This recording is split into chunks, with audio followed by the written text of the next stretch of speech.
Hey guys, welcome back to my blog. অনেক দিন পর আবার এলাম। তো বিশেষ একটা কারণেই এসছি, বুঝতেই পারছো। আজকে 3rd of June 2025, R 2024-এর 2nd of June আমরা লাদাখ রাইড স্টার্ট করেছিলাম।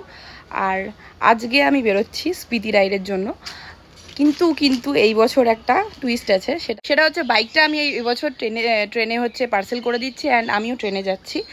তো আজকে রাতে আমার ট্রেন, আর ট্রেনে বাইকটা যে পার্সেল করলাম সেটার জন্য অনেকেই আমাকে কোয়েশ্চেন করেছো। আমার স্টেটাস দেখে যে কিভাবে পার্সেল করলে, কি করতে হলো, কি ডকুমেন্টস লাগবে, ইচ অ্যান্ড এভরিথিং অনেকেই কোয়েশ্চেন করেছো। তো প্রতিবারের মতন এইবারও আমি রাইড শুরু করার আগে পঞ্চাননতলায় গিয়ে পুজোটা দিয়ে নিয়েছিলাম। দেন হাওড়া স্টেশনে যাওয়ার পর গাড়ি থেকে পুরো পেট্রোলটা বাইরে বার করে নেওয়া হয়, কারণ পেট্রোল সমেত গাড়ি পার্সেল করা যায় না। তো তারপরে গাড়িটাকে র্যাপ আপ করা হয়, আর আমি আমার লুকিং গ্লাস আর উইন্ডশিল্ডটা খুলে নিয়েছিলাম। আর গাড়ি র্যাপ আপ করার জন্য 1200 টাকা খরচা হয়েছে আমার। গাড়ি র্যাপ আপের পর পার্সেল অফিসের ওয়্যার হাউসে নিয়ে যাওয়া হয়।